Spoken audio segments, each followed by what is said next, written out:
안녕하세요. 저는 마흔 중반, 이제 중년의 정점을 바라보고 있는 여성입니다. 제게는 두 아들놈이 있는데 이 녀석들도 곧 차례대로 군대를 갈 나이가 되었네요. 세월이 참 빠르다고 느끼는 요즘입니다. 꽃피는 봄이 오면 저는 5년 전 세상을 병마로 떠나신 저희 친정 아빠가 떠오르네요. 시간이 지날수록 무뎌지는 게 아니라 사무치게 그립기만 합니다. 곧 다가올 20주년의 결혼 기념을 앞두고 서로가 얼굴에 주름이 자글자글해지는 저희 남편과 마음속에 묻어두었던 이야기를 꺼내볼게요. 저는 어릴 적에 친정엄마가 교통사고로 돌아가셨습니다. 여러분들도 아시겠지만 갑작스런 죽음이 준비된 사람이 과연 몇이나 될까요? 저 역시 어릴 적 갑자기 사랑하는 엄마를 잃은 슬픔은 세상에서 그 어느 것으로도 쉽게 위로가 되지 못했죠. 인자하시던 아버지는 그 슬픔을 조금 이겨내시려고 나름대로 방법을 찾으셨던 건지 운영하던 사업에만 더욱 시간을 쏟아부으셨고 저 역시 외롭게 크며 나름대로의 슬픔을 해소하는 방법을 누가 가르쳐 준 적도 없이 그렇게 스스로 해결하며 지냈습니다.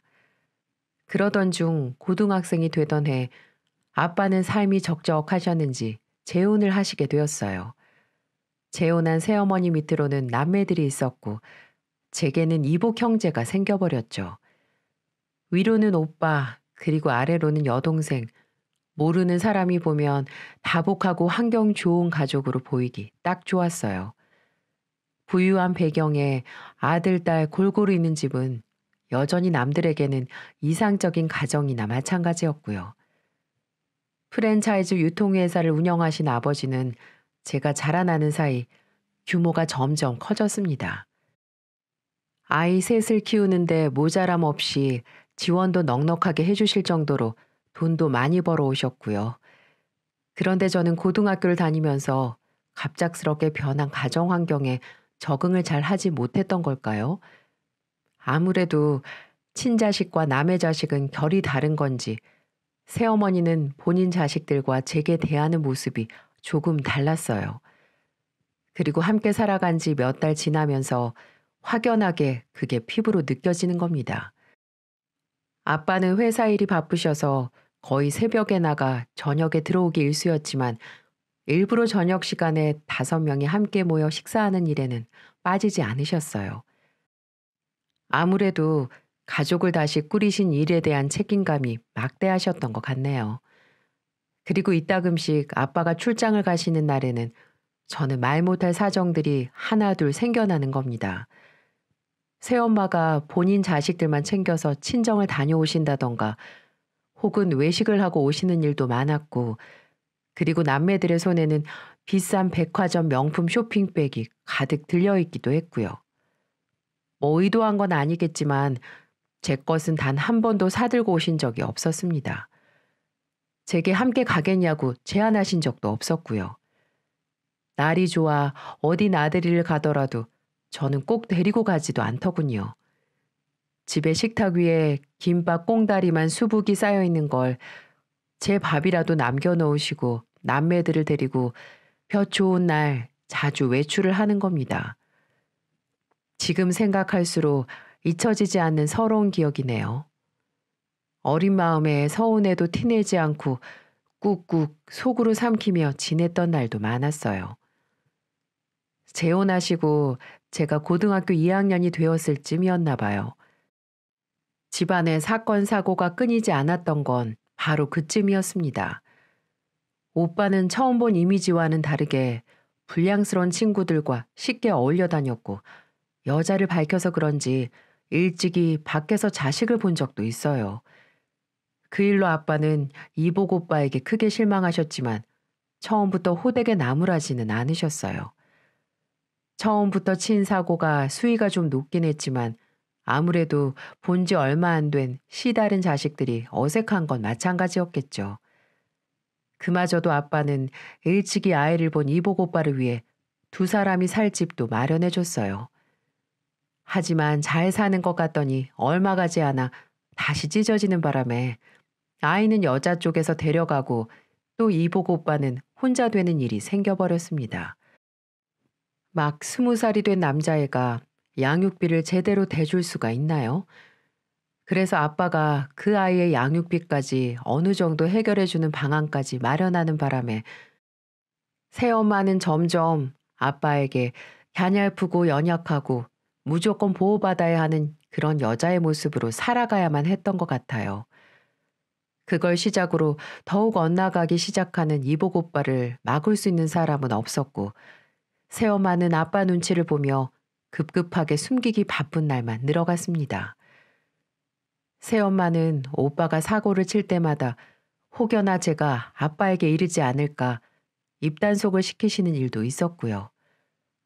저 역시 시시콜콜 아빠에게 이르진 않았지만 친엄마가 돌아가신 이후 저희 부녀 사이도 어색해졌다고 할까요? 저도 아빠에게 다정다감한 성격이 아니기에 입을 꾹 다물고 마치 남처럼 지낼 뿐 더 이상의 교감은 생겨나지 않았어요. 저는 아빠가 재혼하시기 전 조용히 지냈던 집안 분위기에서 이복 오빠 때문에 사건 사고가 끊이지 않는 변화된 환경이 솔직히 적응도 잘 되지 않았고, 또 새엄마의 은근한 차별과 구박, 그리고 눈칫밥 때문에 20살 되던 해에 드디어 독립을 하게 됩니다. 오히려 반대하던 아빠와는 다르게 새엄마의 적극적인 찬성으로 저는 씁쓸하게 독립을 시작하게 됐지만 오히려 제 속은 시원하더군요. 혼자서 눈치 보며 밥을 먹지 않아도 되고 김밥도 제대로 싸서 꽁다리가 아닌 예쁜 접시에 보기 좋게 쌓아 먹고 하니까 오히려 어릴 적 제게 쌓였던 서운한 감정들은 어느새 기억에서 조금씩 흐려지기 시작했어요. 저는 다행히 그런 환경에서도 엇나가지 않고 대학을 가서 공부를 잘했습니다. 좋은 대학에서 높은 성적으로 졸업까지 마침내 해냈죠. 집에서 독립한 이후로 오히려 학업과 사회에 나갈 준비가 더 잘 됐던 것 같아요. 그리고 마침내 대기업에 취직하게 됩니다. 대학 초반에만 해도 막 20살이 넘은 딸이 걱정된다는 이유로 아빠와 연락을 자주 했지만 졸업할 때쯤 제가 취직을 하고 나자 오히려 그 연락마저도 드문드문하고 새엄마는 물론 제게 관심도 없으셨고요. 반찬 한번 해주신 적도 없었고 제가 돈 쓰는 게 보기 싫었던 건지 요즘 애들 돈 많으면 사고치고 이상한 남자들 만나서 이상한 짓거리 한다면서 한 달에 용돈 10만 원만 주라고 입김을 불었습니다. 제가 무슨 지 아들처럼 싹수 없는 애로 보는 것 같아 새엄마와의 사이는 그렇게 점점 멀어져만 갔었죠. 집안에 사고치는 사람은 제가 아닌 이복 오빠였는데 말이죠. 이복 오빠는 뒤늦게 지방대학에 들어가 졸업을 하고 취직도 하고 잘 지내는 줄만 알았더니 알고 보니 그게 아니었어요.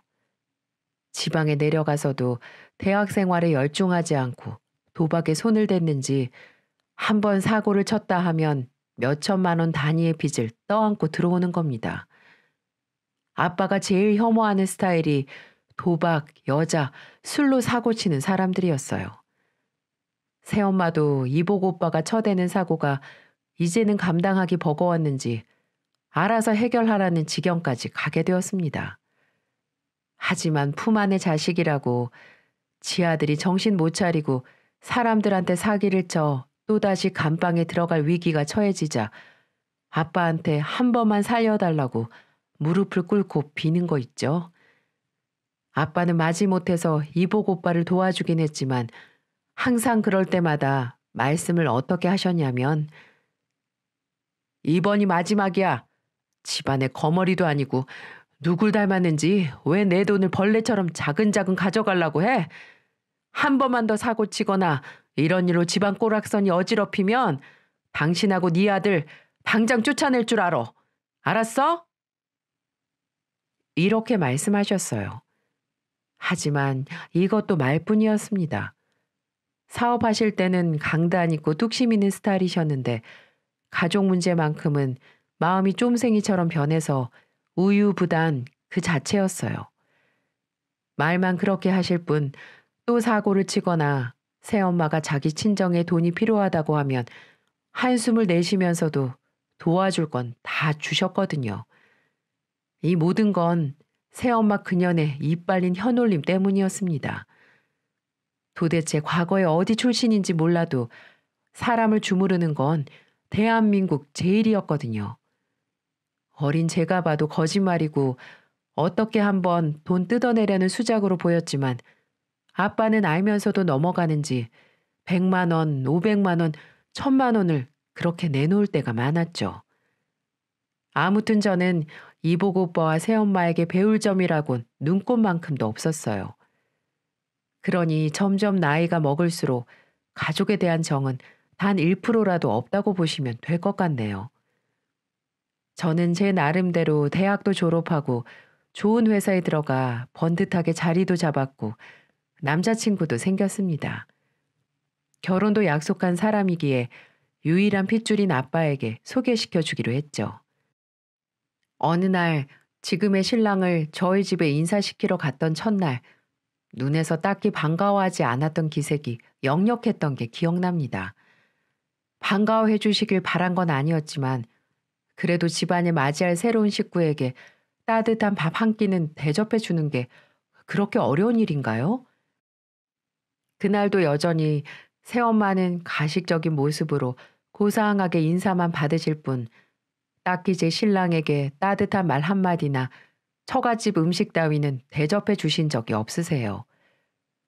그래도 아빠가 첫인사 온 예비 사위에게 뭐라도 대접해야 하지 않겠냐면서 요구를 하면 그제야 제깍 일어나 배달 음식, 그것도 짜장면을 시켜주더군요. 참 믿기 힘드시죠? 하지만 정말입니다. 몸이 안 좋아서 음식을 준비 못했다면서 다음에 오면 꼭 진수성찬으로 대접해 준다고 말하는데 얼마나 제가 황당하던지. 새엄마가 그랬던 건 다 이유가 있었습니다. 제가 자기 아들보다 안정적이고 잘 사는 모습이 보기 싫었던 거죠. 그리고 얼마라도 재산이 저에게 넘어갈까봐 그랬던 겁니다. 그러면서 고상한 장모 노릇을 하려고 하는 거 있죠? 내가 우리 딸을 뱃속으로 낳진 않았지만 얼마나 눈물로 키웠는지 몰라요. 얘가 어릴 때부터 워낙 예의도 없고 욕심이 많아서 그거 내가 뒤에서 감당하려고 얼마나 고생했는지 몰라요. 지금은 뭐 정신 차려서 좋은 대학도 나오고 직장도 다니지만 언제 또 사고 칠지 항상 걱정이네요. 그러니 결혼하거든 단단히 챙겨야 될 거예요. 이건 뭐 개가 짖는 멍멍이 소리인지 학교 다닐 때 사고 한 번 친 적 없었고 항상 예의 바르다고 동네 분들이 그렇게 칭찬을 해주셨는데 예비 남편 앞에서 저를 험담하는 모습을 보고 도저히 참기 힘들더군요. 새엄마, 말 조심하세요. 엄마 대우 바라지도 않으니까 그냥 지금까지 신경 쓰지 않은 것처럼 조용히 있으라고요. 그러자 이것 보세요. 얼마나 싸나운지 알겠죠? 한번 눈 돌아가면 지 엄마도 못 알아본다니까. 이렇게 사람 애간장을 태우는데 정말 미치는 줄 알았습니다. 아빠가 옆에서 저 대신 혼내줘서 저에 대한 험담은 멈출 수가 있었지만 이제는 제 예비 남편을 험담하기 시작하더군요. 애가 겉만 번지르한 게 영 수정이 짝으로 탐탁지가 않네요.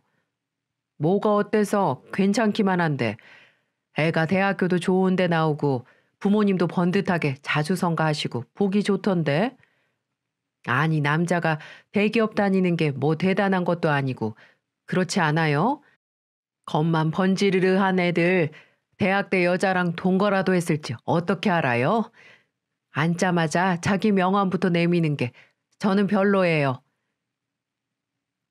전 남자친구를 마중하고 돌아와 친정집에 들어서는 순간 현관에서 새엄마와 아빠가 하는 대화 소리에 당황해 마저 인기척을 내지도 못하고 두 분의 이야기를 엿듣게 됐어요. 그렇잖아요. 장인어른이 하는 일이 얼마나 대단한데 수정이 옆에 괜찮은 남자가 붙겠어요? 다들 한 자리씩 차지하려고 하는 놈들이나 붙겠죠. 제가 걱정돼서 하는 말이에요. 엄마잖아요. 자네 말이 맞아. 하긴 돈 보고 대드는 놈도 한둘이 아닐 거야. 그렇죠? 아무래도 잘 지켜보는 게 좋겠어요. 제가 수정이 얼마나 생각하는지 아시잖아요. 제가 여보 만난 거 보면 남자 보는 눈은 확실해요. 아시죠? 아무래도 가정의 큰 기둥 역할이신 아빠가 어렵긴 했던 것 같아요. 조심스럽게 아빠 눈치를 보며 살살 간을 보는 새엄마의 속셈을 알면서도 저는 딱히 대들거나 그 말을 정정하지는 않았습니다. 저만 아니면 된 거였고 그렇다고 아니라고 대들 필요도 없다고 생각했으니까요. 그럴 만큼 정이 쌓인 모녀지간도 아니었는데 아빠에게 오죽했으면 저런 가스라이팅까지 하며 슬슬 간을 볼까 생각이 들더군요. 그날 저녁 두 분의 이야기를 우연히 엿듣게 된 일도 있어서 그런지 그 이후로 부모님이 남친에 대한 훈수나 의심을 두어도 별 대수롭지 않게 생각하게 되었습니다. 그 사이 회사에서 만난 남자친구와 일사천리로 순조롭게 결혼까지 치르게 됐습니다. 그 당시 남자친구였던 제 신랑은 결혼을 앞두고 예비 장인 어르신과 장모에게 잘하고 싶은지 여행을 제안하기도 했어요. 아빠는 부쩍 일만 하고 사셔서 그런지 여행이라면 또 흔쾌하게 반응이 무엇보다 좋았는데 문제는 새엄마였어요. 여행을 가자는 소리에 이런 불평 저런 불평 다 늘어놓으시다가 갑자기 당일이 되니까 말을 싹 바꾸시는 겁니다. 예비 신랑도 은근 장모의 변덕에 실망한 눈치였지만 예의 바르게도 딱히 티를 내진 않더라고요. 저는 다 예약해둔 펜션과 맛집들이 아까워서 아빠라도 모시고 다녀오려고 했는데 갑자기 아빠도 못 가시겠다고 여행 약속을 취소하시는 겁니다. 왜요, 아빠? 무슨 일 있으세요? 네 엄마가 많이 아픈가 봐. 평소에는 잔병치레도 안 하는 사람이 끙끙 앓아서는 아무래도 내가 옆에 있어줘야 할 것 같다. 혼자 잘만 돌아다니는 사람이 오늘은 나보고 꼭 같이 있어달라 그러네. 저희 두 사람은 그렇게 친정집 앞에서 아빠라도 모시고 가려고 했던 계획마저 무산되어 버리자 은근 허탈한 감정이 많이 드는 겁니다. 화가 많이 나기도 해서 제가 집으로 들어가 새엄마 상태를 직접 확인해 보니 세상에나 아프다는 사람이 마스크팩 하면서 콧노래를 부르고 있는 거 있죠? 저는 교묘하게 새엄마가 만들어내는 이 상황에 정말 짜증이 났어요. 자기 자식들이랑 여행 가는 거 좋아하는 여자인데 저희랑 가려니 속이 별로였겠죠. 그런 와중에 아빠만 모시고 간다니 은근 속이 꼬였던 겁니다. 자기는 자기 자식들이랑 여행 가도 괜찮고 저희는 안 되는 걸까요? 심지어 일부러 우리만 가려던 것도 아니고 본인이 아파서 못 간다고 했던 걸 말이죠. 이런 걸 남이 하면 불륜이고 내가 하면 로맨스라고 말하는 건가 봅니다. 속에서 점점 자라나는 응어리를 그 당시 남편에게 말하고 싶지는 않아 그냥 돌아오게 되었어요. 저희 남편은 다정한 부모님 밑에서 모난 것 없이 잘 자란 케이스예요. 두 형제가 사이도 좋고 잘하면서 몇 번 싸우지도 않고 얼마나 우애가 좋은지 결혼해서도 저와 시동생도 오히려 가족보다 더 가족처럼 지냈다랄까요? 제가 임신하고 나서 회사를 간뒀으면 하면서도 저 역시 친정에서 도움 없이 자립한 탓에 일에 대한 욕심, 자산을 알뜰하게 모아가는 것에 뿌듯하고 보람도 있어서 한사코 맞벌이를 고집했어요. 남편은 회사에서 성실하고 인정받는 능력자였습니다. 대기업이라 퇴직이 조금 일찍이어도 오히려 회사의 높은 임원진들이 이 사람을 좋게 봐주셨고 자연스럽게 밟는 퇴직 수순이 아닌 이후 더 높은 자리로 끌고 가려는 분위기에 신랑도 회사 일에 열정적이었으니까요. 하지만 그 사이 제 아버지 회사도 커가는 건 마찬가지였습니다. 어느 날 아버지가 저희 부부를 불러 저녁을 사주셨던 일이 있었고, 그 당시 저는 둘째를 임신 중이었습니다. 첫째도 어렸던지라 저는 그야말로 육아전쟁을 치르고 있는 중이었죠. 많이 먹어라. 손자 데리고 놀러 좀 오지. 넌 왜 이렇게 딸 자식이 돼서 그렇게 무심하니? 피부치라고는 너 하나밖에 없는데 아빠한테 연락도 좀 하고 안부 전화도 좀 하고 그래야지. 아빠 나이가 벌써 몇인 줄은 아니? 죄송해요. 애 보느라 정신이 없었네요. 그리고 이 사람 회사에서 큰 프로젝트 준비하고 있거든요. 아마 본사로 발령 날 것 같아요. 그래서 이것저것 준비하는 거 도와주느라. 저는 부녀 간의 어색한 사이를 억지로 회복하려고 하지는 않았어요. 언젠가는 제 마음을 알아주시겠지. 뭐 그런 생각도 있었고, 새엄마가 싫고 이복 오빠가 싫으니 저도 모르게 아빠를 멀리했던 것도 사실이에요. 그러자 아버지는 고심 끝에 저희를 만나려고 했던 이유에 대해서 어렵게 꺼내 놓으시는 겁니다. 사실은 내가 좋은 제안도 하고 싶고, 솔직히 이제 나이가 드니까 회사는 커지고 주변에 슬슬 등쳐먹을 사람들만 존재하지 믿을 만한 사람이 통 없어서 말이야. 너는 이제 애도 둘이고 그만 쉬는 게 어떠냐? 대신 우리 사위가 내 밑에 들어와서 일 좀 도왔으면 하는데, 직장 잘 다니고 있는 너희들에게 할 말은 아니다만 회사가 어느 정도 성장하니까 믿고 맡길 사람이 없구나. 갑자기요? 우선 저희도 생각 좀 해봐야 할 것 같아요. 저희 하는 일도 잘 되고 있는데 아무 대책 없이 나가는 건 아닌 것 같은데, 아무리 아빠 회사라지만 신중할 건 신중해야죠. 저희는 둘 다 너무 당황해 표정 관리가 잘 되지 않더라고요. 아빠의 회사는 초창기에 함께 투자해 설립하셨던 동지들이 있었습니다. 하지만 회사가 한번 휘청거릴 때 더 손해볼까봐 다들 도망가더군요. 결국 아빠 혼자서 오랫동안 이 프랜차이즈 회사를 운영하셨던 거였어요. 주위에서는 다 망해가는 회사 살린 아빠에게 엄지척하는 분들도 많은 것은 사실이었습니다. 하지만 요즘 워낙 사건 사고들이 많으니 오랫동안 힘들게 키운 회사를 남들에게 맡기는 게 의심이 됐었나 봅니다. 그래서 저희에게 제안을 하게 된 거였죠.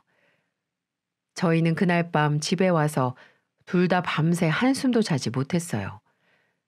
아빠는 점점 나이 들어가시고 회사는 나날이 커져만 가고, 막상 나 몰라라 하기엔 그동안에 당신이 공들이신 시간들이 허무하겠죠. 무엇보다 그 회사의 가망성은 무궁무진했으니까요. 신랑은 한 달 정도 회사 일을 하며 아빠의 회사의 재무제표를 전문적으로 파악해 보더니 마침내 결정을 하는 겁니다. 여보, 나 있잖아. 아무래도 장인어르신 밑으로 들어가서 일을 도와드리는 게 나을 것 같아. 뭐라고? 지금 회사에서 얼마나 촉망받고 있는데 갑자기 그만둔다고 하면, 내가 다니는 회사에는 인재는 많지만 아버님 곁에는 믿을 만한 사람이 남아있지 않다는 것도 사실이잖아. 장인어른 말씀이 맞아. 내가 들어가서 회사 열심히 키워볼게. 그날 신랑은 제 두 손을 꼭 잡고 이렇게 말을 하며 저를 다정하게 설득하더군요. 제 부모님까지 본인의 부모처럼 살피고 그 심정까지 헤아려주는 남편의 마음에 저 역시 마음이 약해졌습니다. 결국 저는 남편을 응원해 주기로 했어요. 그리고 또 하나의 변화가 있다면 둘째를 낳으면서 제가 회사를 그만두게 되었다는 거예요.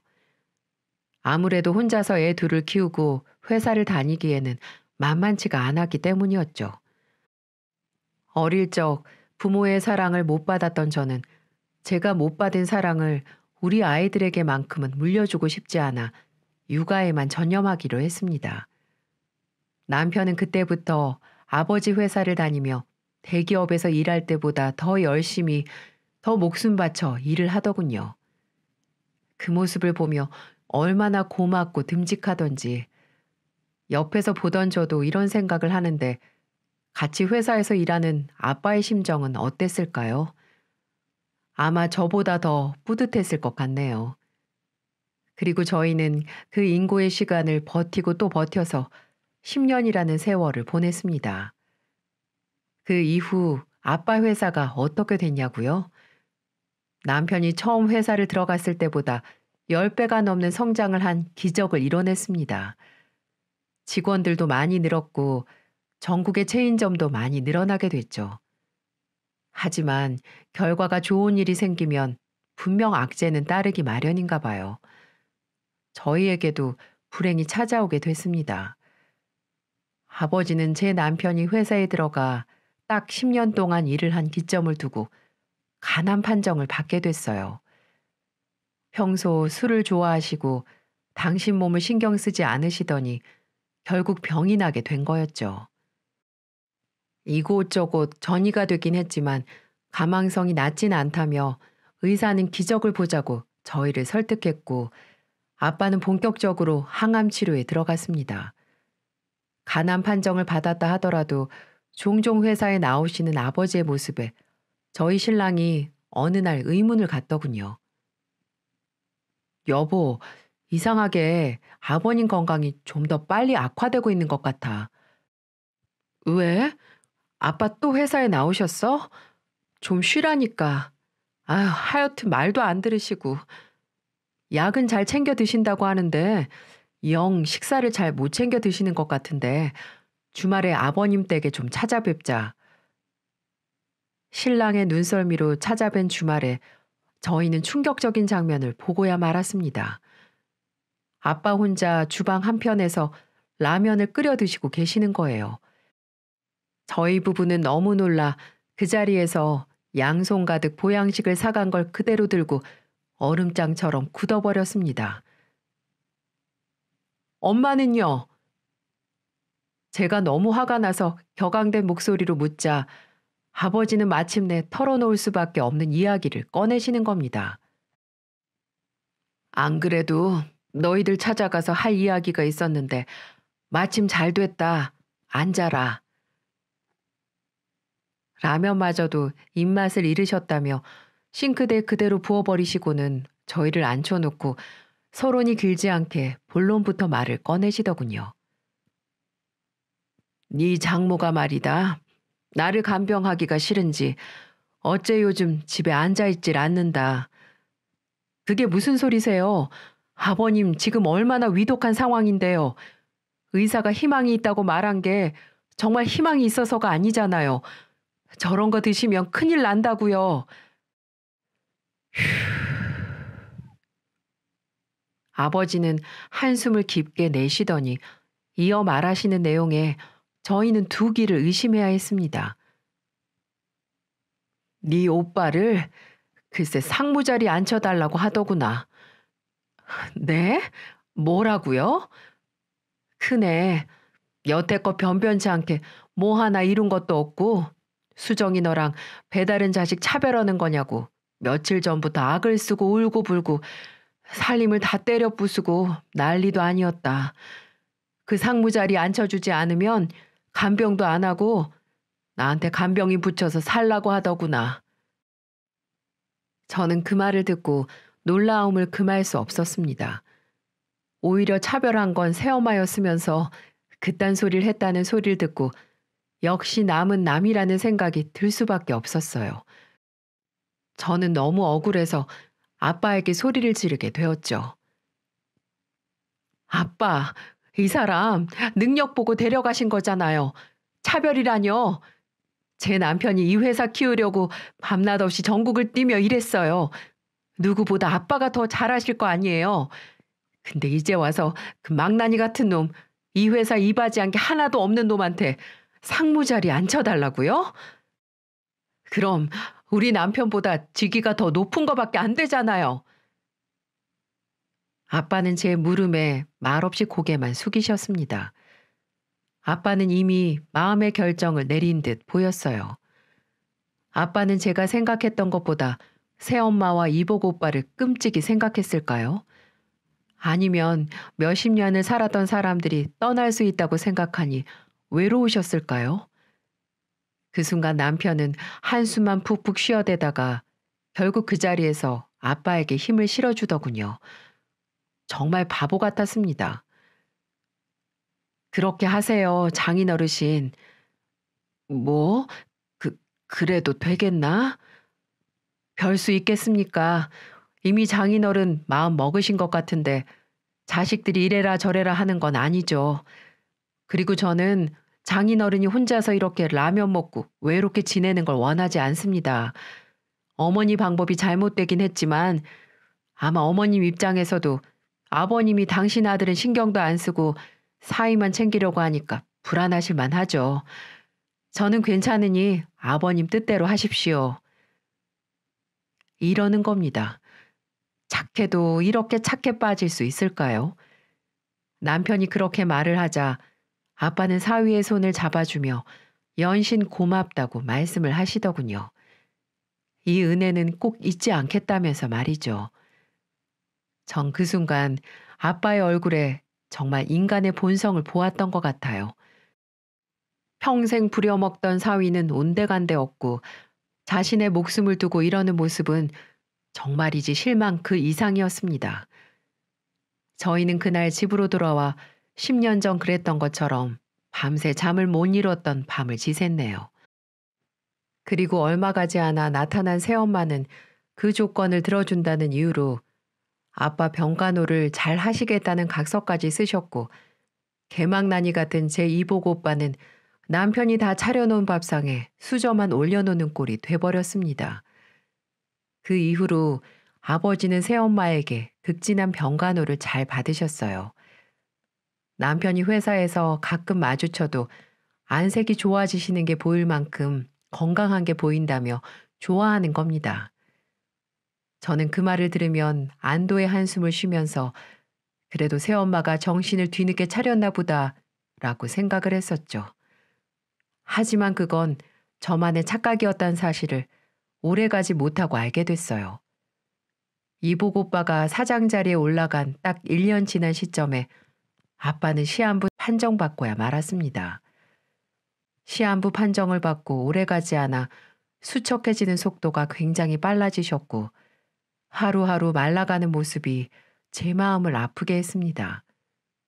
그래서 저는 남편에게 주말에 아빠에게 같이 다녀오자고 했죠. 그런데 평상시 같으면 먼저 나서서 그러자고 했을 사람이 그날은 저 혼자 다녀오라는 겁니다. 이유를 물어봐도 대답해 주지 않았어요. 그래서 어쩔 수 없이 저 혼자 평소 아빠가 좋아하시는 갈비찜과 김치전을 포장해 친정으로 향했어요. 그리고 집으로 들어서던 순간 저는 정말 그 자리에서 주저앉고 말았습니다. 새엄마는 어디 갔는지 온데간데 없고 아빠 혼자서 처량한 늙은이처럼 찬물에 밥 말아서 드시고 있더군요. 늘어진 나시와 반바지는 영락없는 불황자 같았어요. 저는 그 자리에서 아빠를 끌어안고 하염없이 그저 울기만 했습니다. 아빠, 지금 왜 혼자서 거지처럼 이렇게 밥을 먹고 있는 거야? 새엄마는 어디 가고 아빠 혼자서 이렇게 초라하게 먹고 있냐고. 도대체 무슨 일이 있었던 건데. 난 괜찮다. 음식이 입에 안 맞아서 밥을 물에 말아 먹었을 뿐이야. 유난 떨지 마라. 누굴 바보로 봐요? 아빠가 돈이 없어, 가족이 없어. 그렇게 나보다 새엄마랑 이복 오빠 챙기더니 그 사람들은 다 어디 가고 말년에 지금 이게 무슨 꼴이냔 말이야. 저는 아빠를 부여잡고 피눈물을 흘렸습니다. 원망의 눈물도 있었고 너무 아빠를 딸로서 제가 신경 쓰지 않은 것 같아 죄스러운 마음도 컸어요. 아빠는 고개를 숙이며 눈물을 삼키시는 듯 했습니다. 저는 서둘러 아빠에게 따뜻한 밥을 해드리고 평소 좋아하시던 반찬도 해드렸습니다. 그리고 조금 뒤 초인종이 울리더군요. 저는 새엄마가 외출해서 돌아왔나 싶어서 인터폰을 봤는데 세상에나 그렇게 같이 가자고 해도 안 간다고 했던 남편이 서 있는 겁니다. 그리고 문을 열어줬더니 한 손에 막걸리 5병을 사와서는 꺼내는 거예요. 그리고는 거실에 앉아 혼자서 막걸리를 마셔대는 거 있죠? 장인어른에게 인사도 안 하고 다짜고짜 막걸리부터 원샷 때리는 남편을 보고 얼마나 어이가 없었던지요. 그러면서 콧노래까지 부르는 겁니다. 마치 미친 사람처럼 말이죠. 저는 그 모습을 보면서 사람은 나이가 들면 변하는 건가, 그게 아니면 이제 아빠 죽을 때가 되니까 변한 건가, 그럼 그동안 잘해온 건 연기였던 건가, 별의별 생각이 들던 와중에 아빠가 남편 눈치를 보다가 마주 앉아 대작을 하시더군요. 하지만 얼큰하게 취한 저희 남편, 맞은편에 앉은 장인 어르신을 빤히 보다가 결국 한마디를 내뱉었어요. 장인어른, 한 잔 드릴까요? 저는 놀란 얼굴로 남편의 손을 잡고 말했습니다. 미쳤어? 아빠 지금 환자야. 어디 술을 들여? 아, 이거 놔봐. 드실 거예요? 말 거예요? 저는 남편의 말투가 조금 거칠다고 느껴졌습니다. 평소 어르신들에게 하는 말투가 아니라 너무 놀라서 굳은 표정으로 바라봤어요. 그래, 한 잔 주게. 아빠가 고민 끝에 잔을 들어 사위에게 내밀자 그 뒤로 술을 따르며 제 남편이 한 말은 더더욱 충격이었습니다. 그러세요. 아니, 한 잔 말고 2잔, 3잔은 어떠세요? 그래, 얼른 빨리 죽죠. 이왕 드시는 거 쭉쭉 들이키십시오. 뭐야? 자네 그게 무슨 막말인가? 아무리 내가 이 꼴이 길었으니 죽게 생겼어도 말이지. 저는 너무 놀라 양손으로 입을 막은 채 신랑과 아빠가 하는 말만 그저 지켜볼 수밖에 없었습니다. 막말이요? 지금 막말이라고 하셨습니까? 장인 어르신이 여태껏 제게 하신 건 더한 막장이었습니까? 내가 도대체 못해준 게 뭐야, 이 사람아. 네가 대기업에서 받아가는 돈만큼 이제 받아가지 않는가? 대기업이요? 하, 장인 어르신, 저 지금 그 회사 계속 다니고 있었으면 이 사람 이렇게 개고생하면서 애들 안 키웠어요. 아세요? 저 10년 동안 하루 6시간 이상 자본 적도 없습니다. 최근에 그 개망나니 새끼가 상무로 들어오면서 업체 거래처 사고 다쳐서 그거 수습하느라 제가 사정사정하고 무릎 꿇고 사과한 게 한두 번인 줄 아세요? 수정이도 있는데 그만하게. 뭘 그만합니까? 이 사람도 알 건 알아야죠. 장인어르신, 그 개망나니 새끼가 저지르는 일이 뭔지 아시면서도 눈 감아주시고 이제는 뭐 회사를 물려주신다고요? 그 망나니 새끼가 도대체 이 회사에 한 게 뭔데요? 저는 피를 토하며 이 회사를 위해서 일을 한 사람입니다. 신랑은 그렇게 말을 하며 땅을 치며 오열을 했고 그렇게 흐느껴 서럽게 우는 건 저도 처음 보는 모습이었어요. 아빠, 이게 무슨 소리예요? 회사를 오빠한테 물려주신다뇨? 아휴, 그렇게 됐다. 아무리 그래도 사위보다는 아들한테 물려주는 게 모양새도 좋고 너한테도 미안하게 됐구나. 아빠는 제 얼굴도 쳐다보지 못하고 기어가는 목소리로 말을 하시더군요. 너무 어이가 없었습니다. 모든 정황들을 듣고 나니 저렇게 착한 남편이 왜 이렇게 서럽게 울고 있는지 알 수가 있었어요. 1년 전 장인어른 입장을 생각해 상무자리에 앉혀놨는데 이제 아빠가 시한부 선고를 받으니 능력도 없는 놈에게 아들이라는 이유로 회사를 물려준다고 하는데 결국 터져버리게 된 거였죠. 결국 저는 남편을 겨우 일으켜 세워 그 집에서 나가버렸습니다. 딱 한마디를 남긴 채 말이죠. 아빠, 지금껏 절 딸로 생각한 적은 있으세요? 초등학교 때 엄마 돌아가시고 3년 만에 지금 새엄마랑 재혼해서 그 순간부터 저는 외톨이 그 자체였어요. 아빠는 매일 회사 나간다고 바쁘지. 집에서는 새엄마가 눈치 주면서 괴롭히지. 제가 사춘기 시절을 얼마나 외롭고 힘들게 보냈는지 알긴 하세요? 그 이후에도 저를 제대로 챙기신 적이 있으시냐고요. 항상 그 두 사람을 감싸 안았지. 저한테는 밥은 먹었나, 어디 아픈 데는 없냐 물어보신 적이 있으시냐고요. 전 그래도 아빠가 무뚝뚝해서 그렇지 마음은 안 그러실 거야. 이렇게 스스로 생각하고 버티고 버텼어요. 그런데 이제는 제 남편까지 이렇게 힘들게 해요? 네, 이제 아빠 마음 정확히 알게 됐습니다. 앞으로 저희 찾지 마세요. 그만 가볼게요. 저는 이렇게 마음에 없는 소리를 하며 가버렸습니다. 지금 생각하면 아직도 그 말이 후회가 되네요. 아무리 화가 나도 그렇지 살 날이 얼마 안 남은 사람한테 그런 말을 했던 건 정말 불효를 저지른 거나 마찬가지였으니까요. 그날 이후 정말 석 달 동안 연락도 안 하고 왕래를 아예 끊어버렸어요. 남편도 회사를 그만둬 버렸습니다. 도저히 망나니 같은 이복 오빠 밑에서 일을 하기 힘들다고 하더군요. 똥을 싸놓은 걸 일일이 치우는 것도 남편의 몫이었던지라 더 이상 버티지 못했던 겁니다. 그런데 어느 날 다급하게 아빠가 저희를 찾아왔어요. 그리고 와서는 뜬금없는 말을 하기 시작했어요. 아빠의 말은 충격 그 자체였습니다. 이 늙은이가 노망이 나서 사람을 볼 줄 몰랐어. 미안하다. 미안해. 갑자기 또 무슨 소리예요? 왜 찾아오셨는데요? 아빠 이혼하기로 했다. 전부 네 말이 맞았어. 네 새엄마 오빠가 아주 작당을 하고 나를 가지고 놀았더구나. 몸이 망가져서 고장난 기계처럼 힘이 없어지다 보니까 아주 회사를 개판으로 만들고 재산들을 다 빼돌리고 있었어. 아빠, 이미 다 그럴 걸 알고 계셨던 거 아니에요? 이제 와서 왜 그러시는 건데요?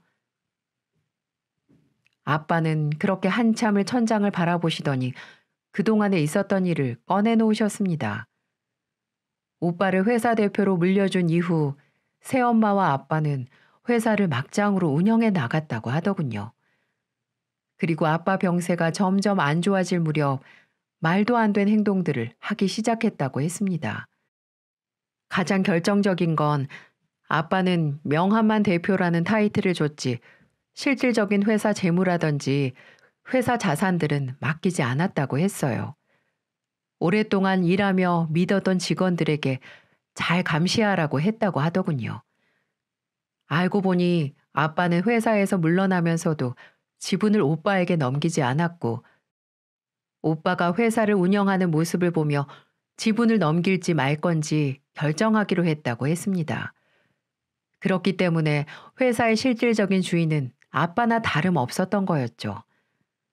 하지만 시간이 갈수록 회사 실적은 악화됐고 오빠가 사고를 치고 다니는 바람에 회사 이미지도 급작스럽게 안 좋아졌다고 하더군요. 그래서 회사 지분을 차일피일 미뤘던 건데 그때부터 새엄마와 오빠가 회사 지분을 본인들이 아닌 저와 남편에게 넘길까봐 꾀를 썼던 모양이었어요. 그러던 어느 날 거실에서 새엄마와 오빠의 충격적인 대화 내용을 듣게 되었고 그때부터 모든 증거들을 수집했다고 했습니다. 그건 바로 강제로 아빠 회사를 빼돌리려고 계획을 했던 거였죠. 정말 바보 같은 사람들이었어요. 아빠 인간과 유언장만 있으면 회사가 자기들한테 넘어갈 거라고 생각했나 봅니다. 그래서 그날부터 아빠는 그 유언장 때문에 하루하루를 시달렸다고 했어요. 그 유언장 내용은 모든 재산을 50대 50으로 새엄마와 오빠에게 넘긴다는 대충 그런 내용이었습니다. 하지만 아빠는 강한 배신감이 들어 거절했다고 하더군요. 그러다 보니 아빠는 그 두 사람 때문에 지옥 같은 생활을 보내게 된 거였죠. 아니 그럼 아빠 그 집에서 나왔으면 됐잖아. 왜 그 사람들한테 당하면서 그 집에서 있었던 건데 몸도 안 좋은 양반이 왜 그 지옥 같은 생활을 버텼냐 말이야. 그 두 년놈들에게 내 재산을 한 푼도 주기 싫어서 그랬다. 뭐? 그게 가능해? 그게 무슨 말인데? 나한테 저질렀던 행동들, 증거들을 모으려고 했어. 어차피 좀 있으면 죽을 인생, 뭐가 두려울 게 있겠니? 그렇게 말씀하시며 그때부터 핍박, 폭력, 구타, 그리고 이복 오빠까지 합세해서 아빠에게 폭언을 일삼았던 걸 모두 증거로 수집했다고 했습니다. 그러면서 증거 영상이라든지 녹음본 등을 보여줬습니다. 그 영상에는 아빠 손을 잡고 강제로 유서를 작성하게 하려는 그 개 같은 이복 오빠, 그리고 옆에서 얼른 써! 좋은 말로 할 때 쓰지 못해? 이렇게 악마처럼 부추기는 새엄마 그년의 모습이 담겨져 있었고, 또 다른 영상에는 엄마가 아빠 머리채를 잡고 회사 지분 넘기라고 폭행한 장면들도 있었습니다. 아빠는 그 증거들을 모으려고 그 지옥 같은 곳에서 한동안 생활해 왔던 걸로 보였어요. 그 영상을 보고 저는 아빠가 얼마나 아프고 괴롭고 고통스러웠을지를 생각하니 그대로 주저앉고 말았어요. 그 이후 아빠는 아픈 몸을 이끌고 복수를 하기 시작했어요. 학대와 폭력, 강압적인 물리력 행세 등등 여러 가지 사유로 경찰에 고소를 바로 진행해 버리셨고, 곧바로 변호사를 선임해 이혼 소송도 같이 진행하셨습니다. 순식간에 일어난 일이었어요. 그 덕분에 이복 오빠는 대표 자리에서 쫓겨날 수밖에 없었고, 한순간 인생이 나락으로 떨어지고 말았습니다. 그리고 학대와 폭력, 폭언 등으로 인해 그 두 사람은 결국 철장의 신세를 질 수밖에 없었고요. 얼마나 속으로 통쾌하던지 마지막까지 그 두 년놈들은 아빠에게 무릎을 꿇으며 살려달라고 간절히 부탁했지만 아빠는 더 이상 호락호락한 사람이 아니었습니다. 내가 네 놈들한테 어떻게 했는데 아픈 사람을 이렇게 병신으로 만들어? 난 당신하고 네 놈을 믿었다. 아니, 믿고 싶었다. 그런데 돈에 눈이 멀어 애비도 못 알아봐? 내가 죽으면 어련히 알아서 재산 분할 받을 수 있거늘 그게 전부 욕심나서 이렇게 몹쓸 짓을 해? 콩밥 먹고 정신 차려. 그리고 너희 두 사람한테 내 재산 단 한 푼도 못 주니까 그렇게 알아, 이 나쁜 놈들아. 아버지, 제가 잘못했어요. 정말 이렇게 감옥에 보내실 거예요? 아들을 감옥에 보내시는 아버지가 어딨어요? 앞으로 반성하며 살게요. 그러니 한 번만 용서해 주세요. 그래 여보, 내가 당신하고 산 세월이 얼만데 이렇게 매정하게 나와. 내가 이렇게 무릎 꿇고 빌게. 내가 정신이 나갔던 거라고. 이렇게 그들은 애걸복걸하며 용서를 빌었지만 아빠는 눈 하나 깜빡하지 않았습니다. 그 모습을 보고 얼마나 시원하던지 제 10년 묵은 채증이 다 내려간 기분이었습니다. 역시 사람이 죄를 지으면 언젠가는 꼭 벌을 받는다는 걸 다시 한번 느낄 수가 있었네요. 아빠는 그렇게 그들을 감방에 보내시고 이혼을 하신 다음 홀로 되신 날 혼자서 자발적으로 호스피스 요양원으로 향하셨습니다. 아빠는 그동안 시한부 선고를 받고 치료를 거부하셨어요. 어차피 가망이 없다는 걸 아시고는 자연 순리에 따르기로 하셨던 거죠. 그 과정에서 저와 남편이 간을 줄 수 있는지 조직 검사를 해봤지만 안타깝게도 공여할 조건이 되지 못했습니다. 장기 기증자를 찾아봤지만 그것도 쉽지가 않았어요. 그런 과정에서 암이 전이되는 바람에 더 이상 손을 쓸 수 없게 돼버린 거였죠. 아빠는 더 이상 이 세상을 보기 싫었던 건지 그렇게 싫어했던 병원을 스스로 찾아가셨습니다. 그리고 얼마 지나지 않아 꿈자리가 사나웠던 어느 날 늦은 새벽, 저는 요양원으로부터 연락을 받게 됩니다. 아버지가 위독하시다는 말에 신랑은 고민하지 않고 요양원으로 내달렸고 마지막 작별 인사를 할 수 있었어요. 병원에서는 6개월 시한부 선고를 내렸었는데 딱 1년이 3개월 정도 지난 시점이었죠. 하늘도 이 상황을 아는지 아빠에게 시간을 더 부어주셨던 걸까요? 아빠는 6개월보다 조금 더 이 세상의 빛을 볼 수 있었던 거였죠. 하지만 시간은 더 이상은 허락해 주질 않았습니다. 미안하게 됐네. 자네가 그동안 고생한 거, 내가 알아주지 못한 거 용서하게. 장인어른, 그런 말씀하지 마세요. 제가 죄인입니다.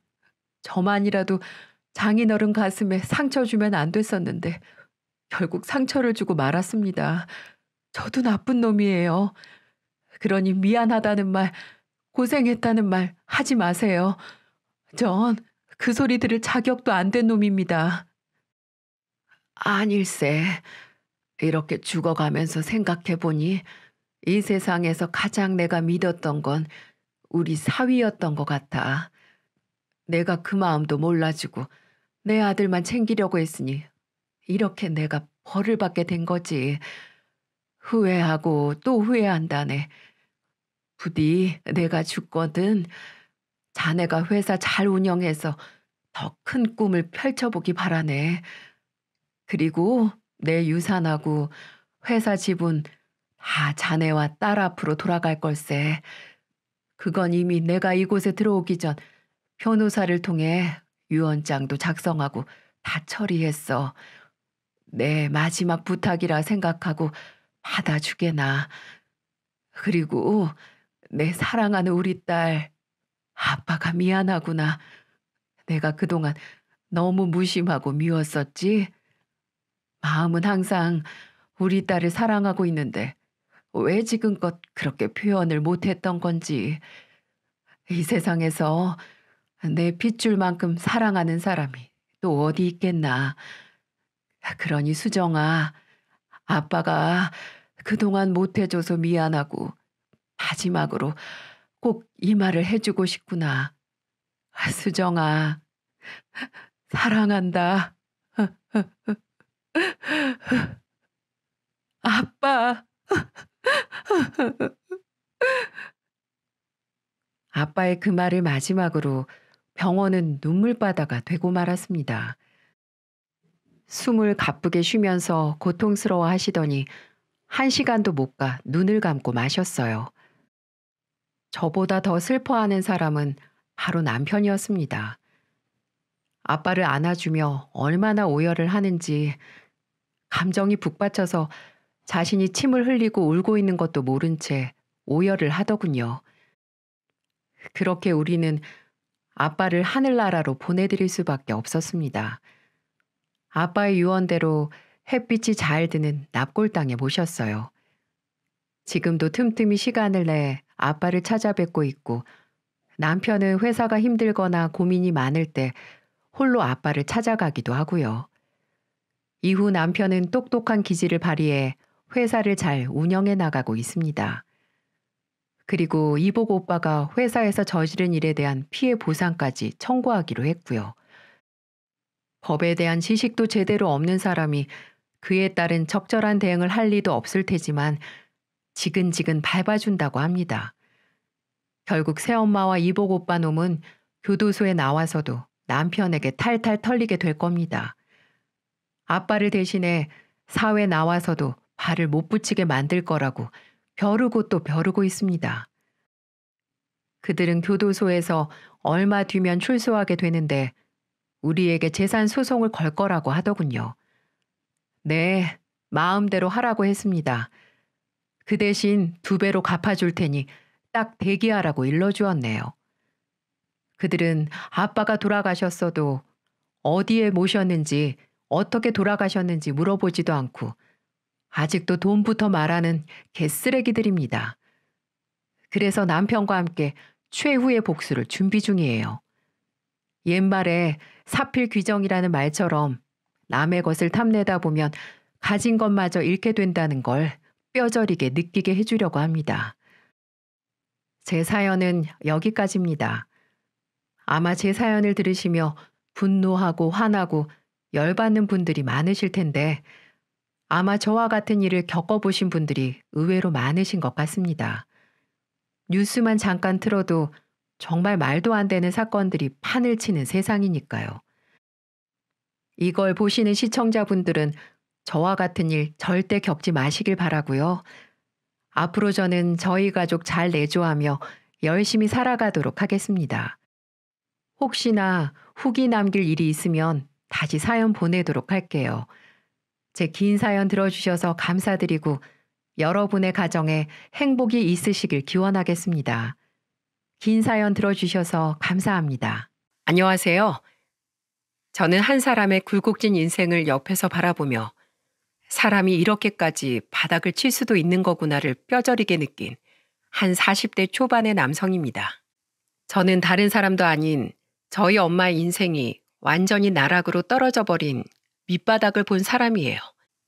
부모의 그런 모습을 보는 건 쉽지 않은 일이라고 생각하는데 전 어릴 때부터 제 부모의 그런 모습들을 보며 자라온 사람으로서 한켠에는 씁쓸함도 남아 있습니다. 하지만 지금은 그 모든 밑바닥 인생이 다 해결되는 과정까지 보게 되면서 많은 안정을 찾은 상태랍니다. 그리고 그 모든 것들은 다 저의 현명하고 어진 아내 덕분이었어요. 아내가 아니었다면 저는 밑바닥 인생을 살아가는 엄마와 영영 인연을 끊고 죽을 때까지 후회와 아픔을 가슴에 묻어두고 살아야 했을지 모릅니다. 하지만 지금은 이 행복이 영영 끊어지지 않았으면 좋겠다라고 생각할 만큼 정말 행복하게 지내고 있어요. 그에 대한 과정을 지금부터 한번 이야기해 볼까 합니다. 저의 이야기를 시작하기 위해선 저의 어린 시절과 저희 부모님에 대해 이야기를 안 할 수가 없는데요. 저희 엄마 아빠는 제가 중학교 3학년 때 이혼을 하셨어요. 당시 엄마는 저하고 여동생을 정말 잘 키워주고 남편과 자식들에게 최선을 다해 헌신하는 사람이었죠. 문제는 아빠가 문제였습니다. 아빠는 늘 돈 못 버는 아빠 대신에 힘들게 일해가며 돈을 벌어오는 엄마에게 금전을 요구하면서 엄마에게서 갈취해간 돈으로 도박을 하는 망나니 같은 사람이었어요. 그래서 저희는 힘들게 드러났던 보험 해지는 기본이고 밥 먹을 쌀이 없어 힘든 날들을 보내야 하는 날이 많을 정도였어요. 그런데도 엄마는 저희를 굶겨보지 않으시려고 어떻게든 쌀을 마련해 단 몇 입이라도 먹게 해주시던 그런 분이셨습니다. 지금 시대에 그런 집이 있냐고 물어본다면 저도 믿기지 않겠지만 그런 집이 있다라고 말할 수밖에 없을 정도로 저희는 그렇게 힘들게 지냈어요. 그래도 하나 위안이 되는 추억이 있다면 엄마는 꼭 월급날만 되면 그날 하루만큼은 저와 여동생에게 치킨을 사주거나 학교 앞에서 저희들이 하교할 때까지 기다렸다가 집에 같이 가는 길에 떡볶이를 먹거나 저희가 좋아하는 외식을 해주셨다는 거예요. 그때가 초등학생 때였는데 어린 마음에 늘 엄마 월급날만 손꼽아 기다리던 추억들이 아직도 생생합니다. 반면에 너무나 지옥 같았던 추억은 바로 아빠에 대한 기억이었어요. 저희 아빠는 도박에 완전 미쳐서 지냈어서 도박으로 돈을 다 잃고 엄마한테도 뜯어낼 돈이 없으면 늘 엄마에게 소리를 치고 때리면서 돈 벌어오라고 난동을 치던 사람이었죠. 그런 모습이 자식으로서도 너무 보기 힘들었는데 엄마도 결국에는 아빠를 버리고 이혼을 하더라고요. 근데 문제는 저희는 엄마랑 살고 싶어 했지만 아빠가 저희를 절대로 못 보낸다고 해서 어쩔 수 없이 엄마만 짐을 싸들고 나가는 수밖에 없었다는 거였죠. 그렇게 엄마와는 헤어지게 되고 저와 여동생은 아빠와 살 수밖에 없었습니다. 그래도 엄마는 아빠 몰래 꾸준히 저희를 찾아왔고 제가 중학교 3학년 시절에 이혼하고 떠난 엄마는 제가 20살 성인이 될 때까지도 자주 만날 수 있었지만 그 이후에는 엄마가 재혼을 하게 되면서 만남이 급격히 줄어들게 되면서 거의 만날 수가 없었어요. 엄마한테 저희가 연락을 해도 엄마는 제 전화도 제 여동생 전화도 받지 않았죠. 그리고는 갑작스럽게 저에게 문자가 왔어요. 저는 그 문자를 보자마자 동생과 함께 오열을 할 수밖에 없었습니다. 아들, 요즘 엄마가 연락이 좀 안 됐지? 미안해. 근데 앞으로도 계속 연락하는 건 어려울 것 같다. 엄마가 저번에 말했지? 엄마 재혼하게 됐다고. 엄만 이제 다른 사람의 아내로, 다른 자녀들의 엄마로 살아야 할 것 같아. 지금까지 내가 너희 엄마로 지내왔고 내 인생 다 바쳐서 너희한테 엄마 노릇했으면 이젠 엄마도 엄마 인생 살게 해줄 수 있지? 그러니까 앞으로는 엄마가 연락할 때까진 안 했으면 좋겠다. 너네가 계속 연락하면 엄마 입장이 정말 난처해. 엄마 이해해 줄 수 있지? 그럼 잘 지내렴. 엄마는 이 문자만 하나 달랑 저에게 보내놓고는 그 이후로 소식을 알 수 없었어요. 여동생과 저는 엄마가 이해가 되면서도 어떻게 우릴 이렇게 단숨에 내쳐버리고 버릴 수 있는 건지 이해가 안 되고 원망스러운 마음이 들었어요. 게다가 제 여동생은 당시 아직 고등학생이었기에 더 엄마의 품이 필요했는데 그 시기에 가차없이 여동생을 버려버린 엄마가 원망스러웠습니다. 그래도 엄마를 엄마로 보지 않고 한 인생을 살아가는 인간으로서 여자로서 생각을 한다면 그동안 아빠한테 핍박받고 이혼을 해서도 우릴 놓지 않고 꾸준히 연락을 해준 것만 해도 엄마는 참 힘든 인생을 살았다, 할 만큼 했다라는 생각이 들어 저와 여동생은 엄마를 인정해주고 이해해주기로 했어요. 그렇게 엄마마저 없고 아빠도 여전히 도박꾼으로 사는 실정에 저는 대학교를 갈 생각도 하지 못하고 바로 취직을 했습니다. 아빠는 엄마가 그렇게 집을 떠나고 난 뒤에 저희를 전혀 케어하지 않았어요. 여전히 돈을 벌지 않았고 여전히 도박에 미쳐 있었죠. 그나마 20살 때까진 엄마와 연락이 닿았기 때문에 엄마가 주는 용돈으로 밥을 먹으며 살 수 있었어요. 그 외에는 고등학교 때부터 시작한 아르바이트를 통해 돈을 벌어 동생 용돈도 주고 생활비에 보태 쓰며 살았죠.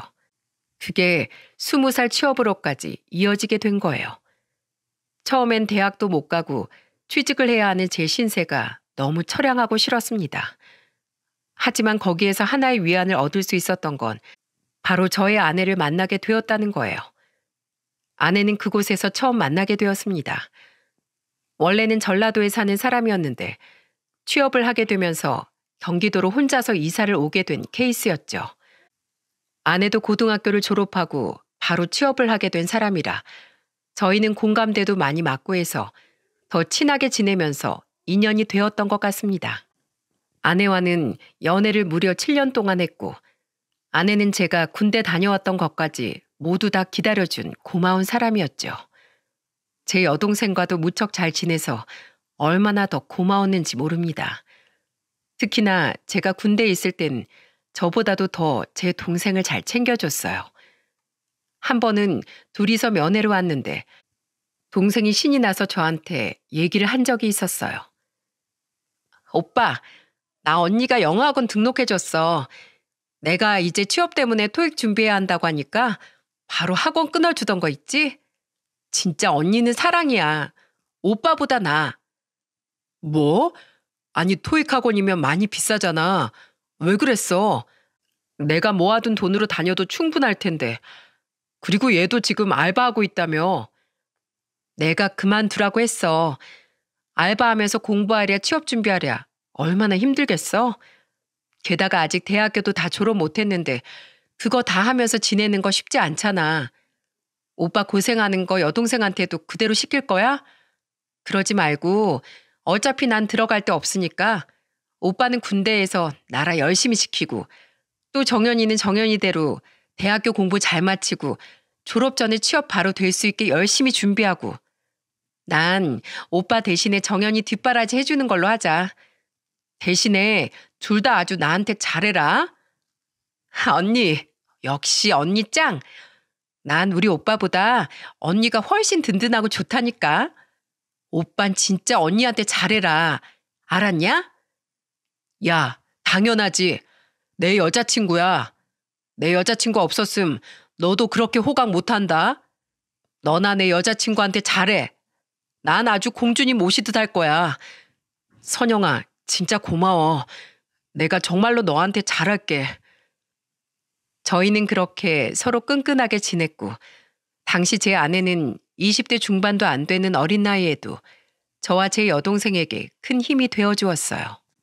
그래서 저도 평생 제 아내에게 잘하면서 살자라는 생각으로 청혼을 했고, 저희는 7년이라는 기나긴 연애 끝에 부부가 될 수 있었습니다. 당시 하나 다행이었던 건 아빠와는 완전히 인연을 끊고 살았다는 거였어요. 제가 성인이 되면서 아빠는 제가 돈을 벌게 되니까 또다시 돈 요구를 심하게 해왔고, 그 길로 여동생과 집을 나와 아빠와는 완전히 연을 끊어버렸거든요. 그래서 저희는 결혼식도 전라도에서 했습니다. 사실 제 쪽에서는 결혼식에 올 지인이 별로 없었기에 결혼식은 처가가 다 모여있는 전라도에서 했어요. 처음 전라도에 인사를 갔을 때 처가 부모님이 절 정말 따뜻하게 맞이해 주셨습니다. 그때까지만 해도 저는 지방이라는 곳을 한 번도 가본 적이 없었기에 시골의 정, 전라도의 음식이라는 것에 대한 귀뜸만 있을 뿐이었는데, 막상 그곳에 가보니 진짜 시골 인심, 전라도 음식은 대단한 거구나 라는 것이 느껴졌죠. 음식이 어찌나 맛있고 얼마나 양도 종류도 많이 내어주시는지 그날 밥을 열심히 먹고는 소화제를 2알이나 삼켜야 할 정도였어요. 전라도의 다른 식당을 가도 마찬가지였지만 특히나 저희 장모님도 식당을 운영하셨는데 다른 사람들보다도 손도 크고 마음도 크신 분인데다 더더욱 저를 잘 먹이느라고 상이 후들어지게 차려주신 덕분에 더 풍성하게 먹을 수 있었죠. 아따, 우리 사위라고? 오메, 잘생겼는 거. 우리 딸이 무엇이 좋아? 네, 장모님. 항상 절 잘 챙겨주고 보잘것없는 절 많이 아껴주고 사랑해주는 사람이에요. 그러니 사랑하지 않을 수가 없죠. 다 좋습니다. 다. 그라제. 우리 딸이 최고제. 우리 집이 형편이 좀 안 돼서 대학은 못 보냈지만 그래도 내가 보증함세. 난 조건 배경 다 필요 없어. 그저 내 딸이랑 평생 오랫동안 행복하게 서로 책임 다하면서 그러고 살면 되는 것이요. 알겠는가? 네, 물론이죠, 장모님. 제가 평생 우리 선영이한테 잘할 거예요. 장모님은 구수한 전라도 사투리로 절 사위로 받아주셨고, 장인어른도 저의 어깨를 토닥여 주시면서 따뜻하게 절 맞이해 주셨어요. 두 분은 감사하게도 저의 상황을 다 아시고서 저에 대한 배려를 많이 해주셨습니다. 그래서 결혼식도 전라도에서 하긴 했지만 조촐하게 진행하도록 해주셨어요. 그렇게 결혼을 하고 나서 저희는 10년의 세월 동안 정말 잘 살았습니다. 서로가 서로에게 의지하면서 행복한 결혼 생활을 했죠. 그때 저와 아내는 서로 맞벌이를 했는데 저는 택배 일을, 아내는 김밥집을 운영하고 있었습니다. 결혼 5년 차에 둘 다 공장을 그만두고 시작한 일이었는데 나름 둘 다 자리를 잘 잡은 상태로 할 수 있어 그래도 부족하지 않게 생활을 하고 있던 터였죠. 근데 그때 정말 생각지도 못한 인물을 만나게 되었고 그건 다름 아닌 20살 이후로 연락이 끊겼던 엄마였습니다. 엄마는 거의 20년 만에 저에게 전화를 해오셨고 생각지도 못한 엄마의 목소리에 전 놀랄 수밖에 없었어요.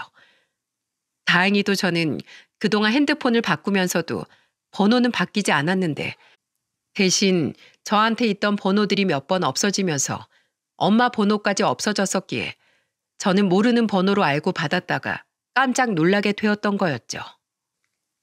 여보세요? 정원이? 정호야, 엄마야. 엄마 목소리 기억하겠어? 벌써 시간이 많이 지나서 엄마 목소리도 많이 변했을 텐데 알아듣겠니? 네? 엄마요? 아니, 엄마, 갑자기 어떻게 제 번호 가지고 있으셨던 거예요? 그럼 가지고 있었지. 아가, 미안하다. 엄마가 너무 늦게 연락을 했지. 엄마 그동안 많이 미워하고 원망했니? 아, 아니요. 처음엔 많이 원망스러웠지만 엄마도 엄마 인생이라는 게 있는 거잖아요. 처음엔 좀 아쉽고 원망스럽기도 했는데 그래도 저도 정연이도 엄마 이해했어요. 근데 그래도 가끔 안부라도 물을 수 있지 않았을까 싶긴 했지만 뭐 그래도 어쩔 수 없었던 거잖아요. 상황이. 그래서 이해해요. 그래, 고맙다. 고마워 내 새끼. 그동안 어떻게 지냈어? 잘 지냈니? 결혼은 했고? 네, 결혼해서 이제 아이가 둘이나 있어요. 정연이는 아직 시집 안 가고 혼자서 지내고 있고요. 아직은 일하면서 혼자 지내는 게 재밌고 좋대요. 그러는 엄마는요? 엄마는 잘 지내시는 거죠? 나야 뭐 잘 지내긴 하는데 아니, 엄마 사실 못 지낸다 정호야. 오랜만에 연락해서 정말 미안한데 혹시 엄마 좀 도와줄 수 있겠니? 엄마 좀 살려줘라 정호야. 네? 엄마 무슨 일인데요? 무슨 일이신데 살려달라고 그러세요? 있지. 엄마 이혼했어. 엄마 두 번째 남편하고도 이혼했다. 내가 정말 이런 못난 모습 보여주고 싶지 않았는데 결국 또 이렇게 돼버렸어. 네? 이혼이요? 아니 어쩌다가 이혼을 하셨어요? 무슨 일이 있으셨던 거예요? 그렇게 말이다. 엄마 팔자가 진짜 엄마 팔자가 이 모양인가 봐. 그냥 난 내 팔자가 너무 엉망인 것 같다. 네 아버지도 도박 때문에 가정 파탄내. 지금 엄마 재혼했던 남자도 그렇게 도박의 도자도 모르더니 늦바람이 불어서는 또 가정이 파탄났다. 그 집안에 있던 돈 없던 돈 다 써대고는 지금은 남은 게 없어. 정말 엄마 너무 힘들다. 엄마 인생은 왜 이런 거니? 엄마는 엉엉 울면서 저에게 하소연하며 말씀을 하셨어요. 결국 엄마는 두 번째 남편과도 도박 때문에 이혼을 하신 거였죠. 엄마는 거의 20년 만에 또 이혼을 하면서 인생의 큰 굴곡을 경험하게 된 거였습니다. 저는 엄마가 너무 안쓰러웠어요. 그래서 우선은 전화를 끊고 엄마를 만나기로 했죠. 아내에게도 동생에게도 모두 말을 했지만 그날은 오랜만에 엄마를 만나는 자리였기에 저와 여동생만 먼저 나가 엄마를 만났죠. 여동생과 엄마도 눈물의 재회를 한 뒤에 저희는 서로의 이야기를 나눴어요. 그러다 엄마가 또 하나의 갑작스런 이야기를 하면서 저는 큰 고민에 빠지게 되고 말았습니다. 정호야, 정연아, 너희들이 이렇게 엄마 없이 잘 커서 장가도 가고 사회인으로 어엿하게 성공한 것 보니 이 엄마가 얼마나 고맙고 대견하게 느껴지는지 몰라. 정말 고맙다. 내 새끼들. 엄마가 많이 미안해. 근데 이젠 엄마가 예전 같지가 않아서 힘도 없고 몸도 아프고 많이 힘들어. 그래서 말인데 이제 너희도 다 자리를 잡았으니 정호나 정연이가 이 엄마를 좀 받아주면 안 될까? 엄마 이제 오갈 데가 없는 신세가 됐어. 그나마 그 집안이 있는 집안이었는데 지금 도박으로 재산 다 잃고 집도 절도 없는 상태가 되어버렸어. 그 집안에 있던 자식들은 애초에 내 친자식이 아니었어서 그런지 하루 날 내치더라. 참 그것도 많이 서러운 일이더라고. 내가 너희 둘까지 뒤로하면서 키워낸 애들이었는데 그래서 말인데 이젠 너희가 날 좀 받아줘라. 이 엄마 너무 힘들어. 몸도 아프고 더는 갈 곳도 없다. 엄마는 울면서 저희에게 받아달라고 하셨어요. 저희 둘 다 너무 당황했지만 일단은 내색하지 않았습니다.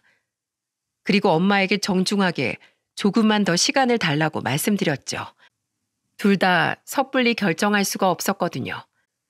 엄마는 꼭 좀 부탁한다는 이야기와 함께 그날 헤어졌고 저희 두 명의 집 중에 어디든 모시고 가볼까 했지만 솔직히 둘 다 오랜만에 보는 엄마를 섣불리 모시고 가기가 힘들어 깨끗하고 좋은 숙박업소로 엄마를 임시적으로 잠깐 동안 모신 후에 저는 제 동생과 와이프를 다 모이게 한 후 상의를 하고 어려운 결정을 하게 되었습니다.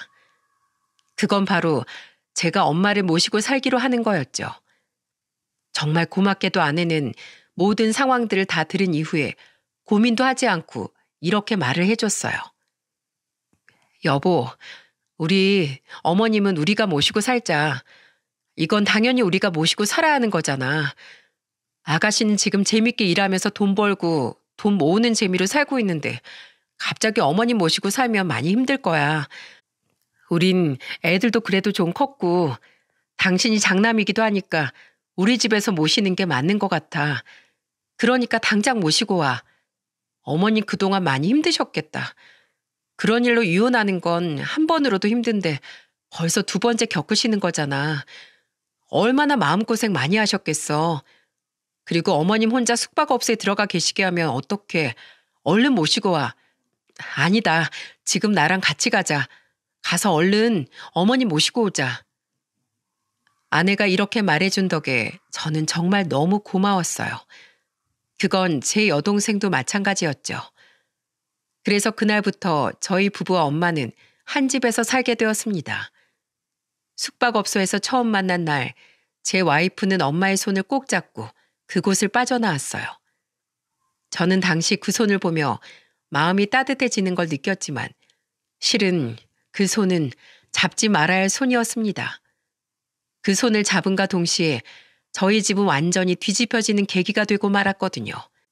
그래서 실은 아내는 그 손을, 엄마의 약해 보이는 손을 잡지 말았어야 했습니다. 제 아내는 엄마한테 정말 잘했어요. 그리고 엄마도 잘 지내고 계셨고요. 엄마는 저희한테 헌신적으로 하셨던 것처럼 잘해주셨습니다. 매일 아침밥도 차려주시고 아내와 같이 장도 보러 다니면서 손주들이 좋아하는 반찬들 해주겠다며 신나게 지내셨어요. 그 모습을 보면서 저는 안심을 했는데 그게 딱 한 달밖에 가지 못했습니다. 엄마가 그렇게 우리 집에 온 지 딱 한 달 만에 저희는 아주 폭풍 같은 시간을 보내야만 했어요. 딱 한 달 뒤부터 우리는 점점 밑바닥을 걸어야만 했죠. 엄마가 집에서 지내고 어느 정도 적응을 하고 있던 중에 엄마가 저한테 부탁을 하나 해오셨습니다. 정호야, 있잖아. 엄마가 지금 좀 곤란한 상황에 있는데 네가 나 좀 도와줄 수 있겠어? 엄마가 부탁 하나만 좀 하자. 뭔데요? 말씀해 보세요. 그게 있잖니. 엄마가 전 남편이 도박으로 사고치게 되면서 그거 해결하느라 지인들한테 돈을 좀 빌렸었어. 근데 나도 능력이 안 되니 그걸 다 갚지 못하고 있었는데 그걸 빨리 갚으라고 독촉을 하네. 엄마 이것 때문에 잠을 못 자겠다. 돈을 빌렸다고요? 얼마 정도 되는데요? 한 2천만 원 돼. 뭐라고요? 2천만 원? 그래, 내가 진짜 할 말이 없다. 내가 정말 고민하다가 말하는 거야. 너한테 말 안 하고 싶었는데 나도 상황이 몰리니까 정말 어쩔 수가 없어서. 아니 어쩌다가 그 큰 돈을 빌린 거예요? 너도 봤잖아. 네 아빠가 나한테 어떻게 했는지. 그 인간도 똑같았어.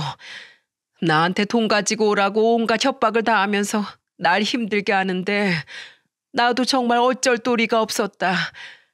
그래서 그런 거야. 엄마가 얼마나 무서웠는지 알아? 지금 생각해도 너무 힘들어. 너무 끔찍한 기억들이라고. 엄마, 알았어. 울지 마요. 내가 아내하고 얘기해 볼 테니까 일단 기다리고 있어요. 저는 엄마가 안쓰러운 마음이 들어서 엄마를 진정시켜드리고 아내에게 말을 했습니다.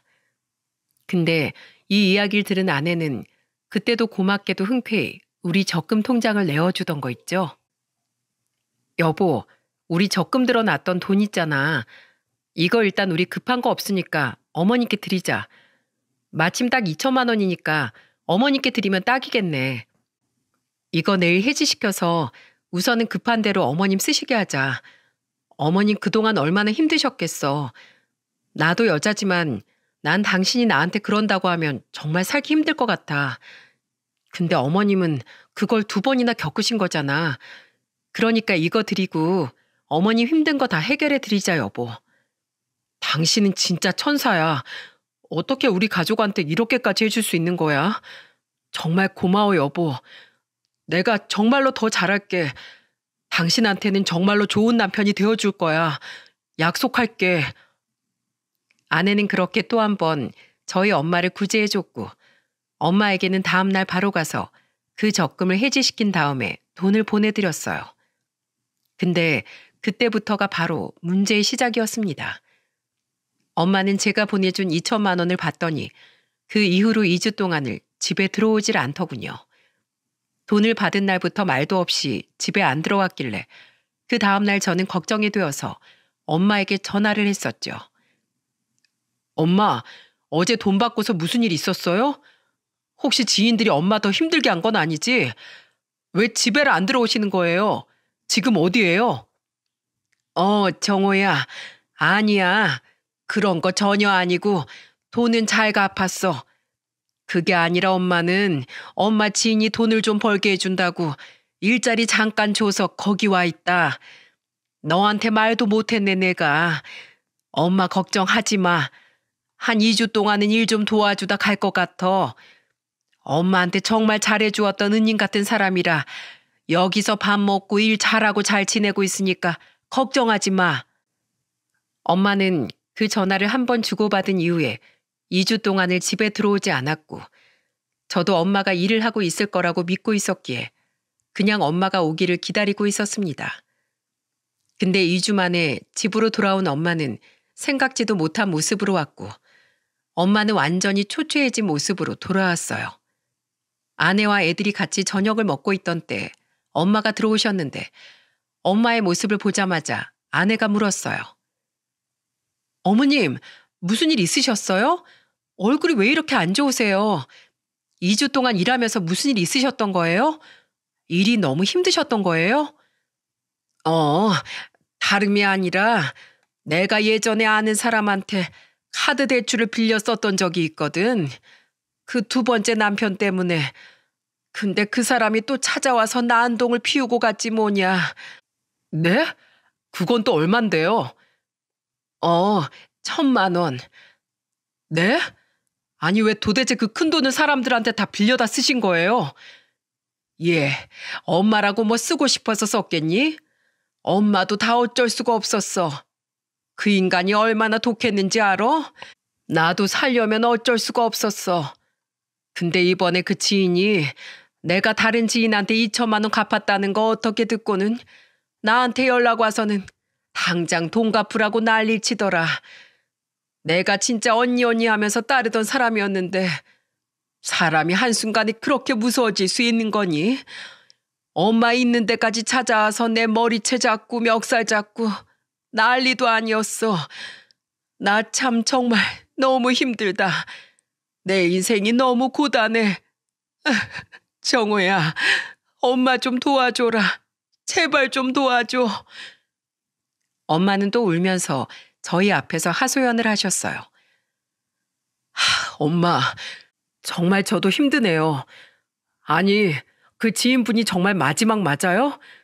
저희도 이제 더는 없어요. 엄마가 그 지인이 정말 마지막이라고 한다면 도와드릴 거고 그분이 마지막이 아니라고 한다면 저희는 더 도와드릴 수가 없어요. 엄마도 보시다시피 저희가 그렇게 넉넉하고 여유 있게 사는 집이 아니잖아요. 딱 우리 가족 먹고 살 만큼만 벌어서 지내고 있는데 겨우 모아놓은 돈 엄마한테 다 써버리면 우리도 우리 애들 앞으로 들어갈 돈이 있는데 그거 다 날려버리는 거잖아요. 그래, 나도 알지. 근데 정말 이번이 마지막이야. 엄마, 잘 생각해봐요. 진짜로 이번이 마지막인지 또 있는 거 아닌지 좀 더 생각해 보시라고요. 아니야, 없어. 이번이 진짜 마지막이야. 정말로 엄마 더는 돈 빌린 사람 없어. 진짜야. 엄마는 더는 없다고 하셨고 저와 아내는 어쩔 수 없이 통장을 탈탈 털어서 그 돈을 내드렸습니다. 그걸 내드리는 순간까지 이걸 드려야 하는 건가 고민을 많이 했지만 아내의 말에 그 돈을 기꺼이 내어드릴 수밖에 없었습니다. 여보, 어머니가 멱살까지 잡히셨대잖아.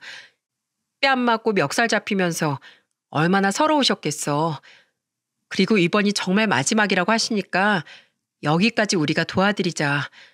어차피 이제 우리도 더 도와드리고 싶어도 뭐가 없잖아. 우린 우리 할 만큼은 해야지. 그래도 자식인데 도리를 해야 하지 않겠어?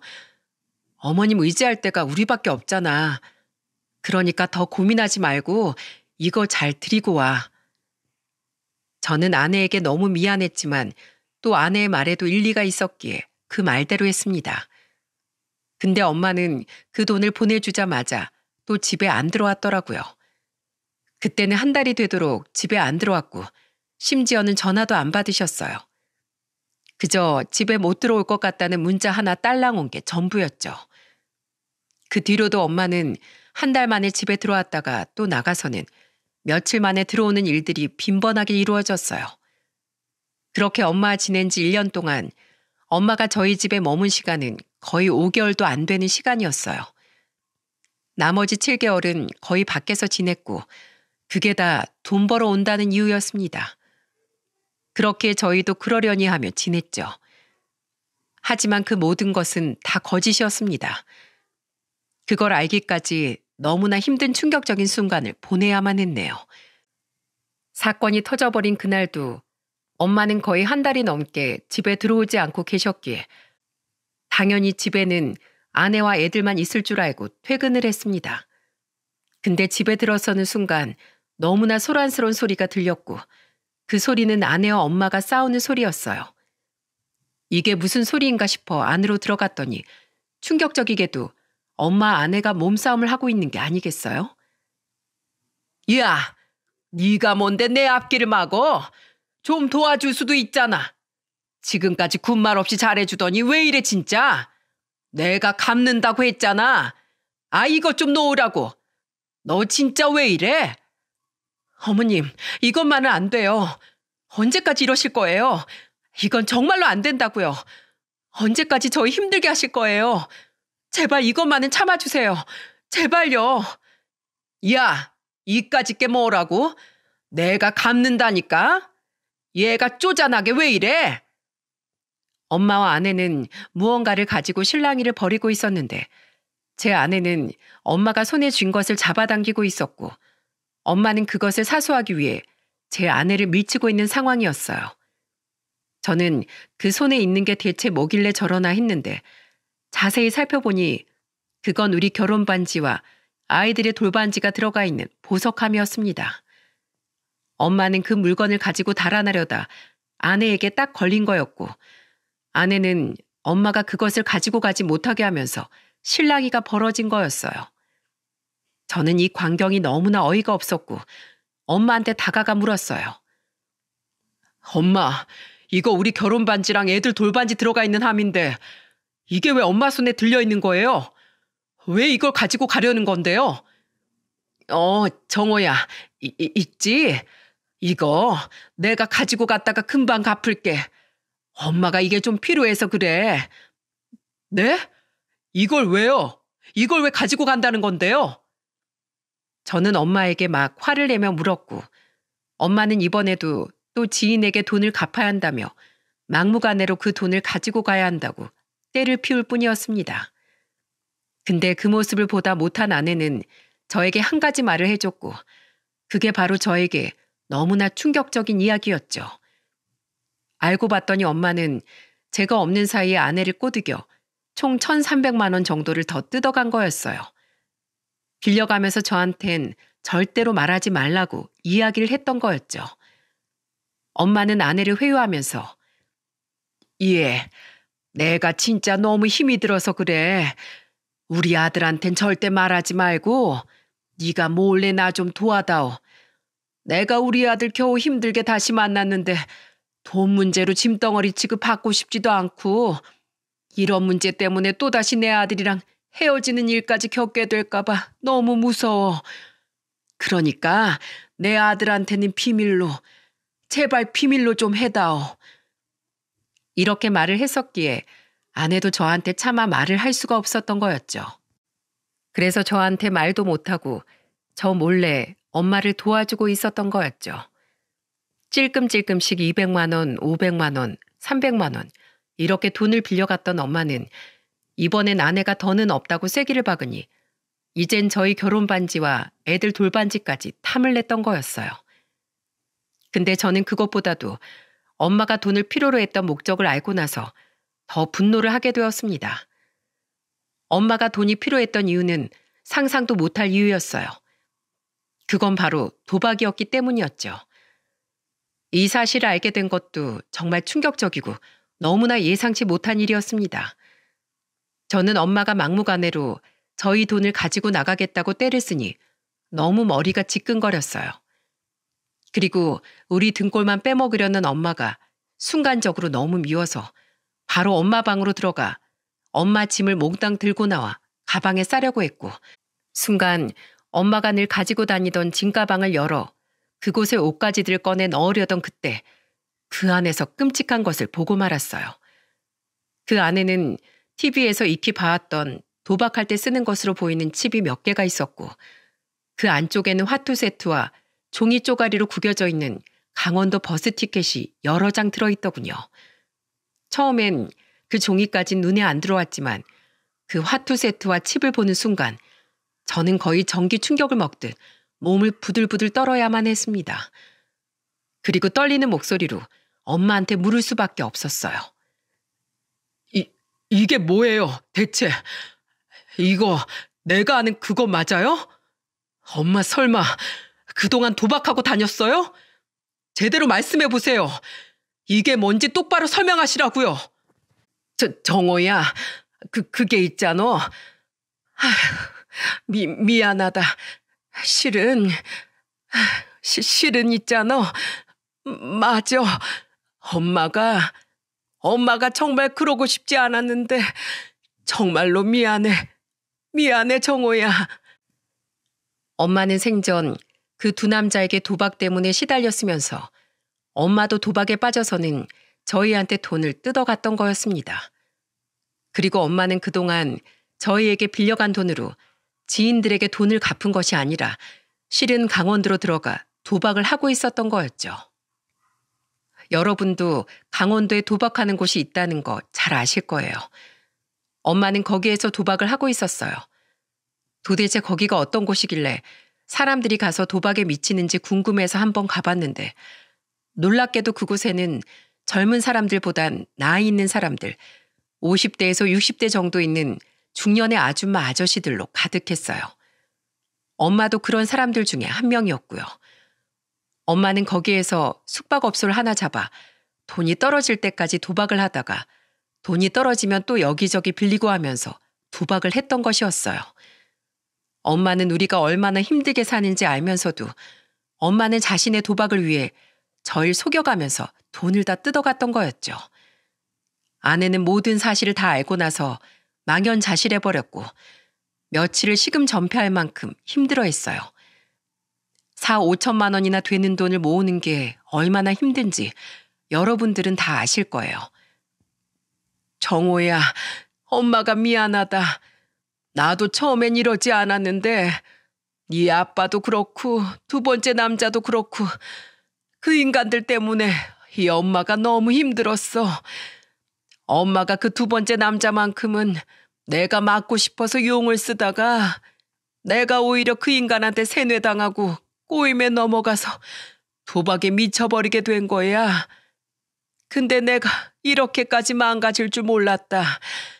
미안하다. 근데 너무너무 생각이 나. 밥 먹을 때도 생각이 나고 자다가도 생각이 나고 그냥 그 생각에 하루가 아주 돌아가질 않을 지경이야. 내가 왜 이렇게 됐는지 나도 정말 모르겠다. 모르겠어. 미안하다, 정호야. 근데 저는 엄마가 아무리 울면서 말을 하고 하소연을 해도 도저히 용서하기가 힘들었습니다. 그래서 엄마한테 각오를 단단히 하고 말씀을 드렸죠. 엄마, 죄송하지만 더는 엄마랑은 같이 못 살 것 같아요. 아무리 그래도 엄마가 우리한테 그러면 안 되는 거였어요. 20년 다 되는 시간 동안 연락 한 번 없다가 갑자기 나타나서는 엄마 도박하겠다고 우리 피 같은 돈을 다 가지고 가요? 그런 말도 안 되는 부모가 어딨어. 나 결혼할 때 혼주석에 아무도 없었어. 근데 엄마가 우리한테 이렇게 또 대못을 박아요? 그냥 우리 여기에서 인연 끊어요. 끊고 지내요, 제발. 정호야, 너만은 엄마 버리지 마. 너까지 엄마 버리면 엄마 이 세상 못 산다. 정호야. 엄마는 울면서 저에게 매달렸고 한참 실랑이를 벌이다가 그날은 저도 지치고 엄마 제 아내도 지쳐서 그냥 일단은 각자 방으로 들어가 모르는 사람처럼 지내고 있었습니다. 저는 그 고민 때문에 일주일 동안을 술만 마셨어요. 그리고 그때 아내도 식음을 전폐하며 힘들어하다가 먼저 아내가 기운을 차리면서 절 위로해줬죠. 여보, 많이 힘들지? 여보, 나도 한 잔 줘. 우리 여보랑 나도 소주 한 잔 마시면서 같이 오랜만에 오붓한 시간 보내보자. 뭐? 당신 이제 괜찮은 거야? 괜찮아, 여보. 있잖아, 내가 며칠 동안 생각을 많이 해봤는데 우리 어머님 버리지 말자. 어머님이랑 연 끊는 거 하지 말자. 뭐? 당신 우리 엄마 밉지도 않아? 용서할 수 있어? 난 그게 도저히 안 돼서 괴로운데 당신 할 수 있는 거야? 나도 물론 쉽지 않지. 근데 내가 여기저기 도박에 빠지는 사람들에 대해 찾아봤는데 이게 도박에 한 번 빠지면 정말 중독이 심한 것 같더라고. 머리로는 안 되는 줄 아는데 이게 쉽게 고쳐지지가 않는 것 같아. 이런 상태에서 어머님이랑 연 끊고 지내면 어머님은 또 도박장에서 남은 인생 다 허비하실 텐데 그런 모습 볼 수 있겠어? 어머님 그럼 이대로 길거리에 나앉게 되는 거야. 그렇다고 무작정 어머님이 해달라고 하는 대로 다 하면서 받아주자는 건 아니고 당신이 현명한 방법을 찾아서 어머님에 대한 결정 잘했으면 좋겠어. 나는 당신 믿어. 그리고 당신이 하자고 하는 대로 난 도와줄 거니까 당신도 나 믿어줘. 그리고 방법을 잘 찾아보자. 아내 한마디 한마디가 저의 뼈를 때리고 한마디 한마디가 절 울렸어요. 아내의 따뜻한 말 한마디에 저는 용기를 내서 엄마에게 다가갔습니다. 엄마, 어떠세요? 지금도 도박 생각 나시죠? 지금도 힘드세요? 그게 그렇네. 엄마, 자, 이거 받아요. 이거 100만 원이에요. 이거 가지고 빨리 가서 도박하세요. 뭐? 청호야. 제가 제안 하나 할게요. 이거 가지고 바로 도박장으로 가시면 그날로 엄마 저는 인연 끊는 거예요.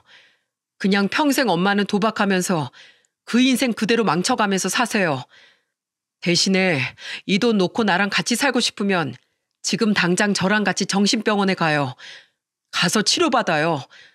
도박 중독 그거 쉽게 고칠 수 있는 거 아니래요. 그러니까 엄마 인생 망치는 그 도박 영영 끊고 나랑 내 와이프 그리고 엄마 손주들이랑 같이 행복하게 살고 싶으면 당장 저랑 병원에 가요. 가서 입원이 필요하면 입원까지 해서라도 치료받자고요. 그게 내 제안이에요. 2가지 중에 선택은 엄마가 하면 되고요. 전 어떤 거든 상관없어요.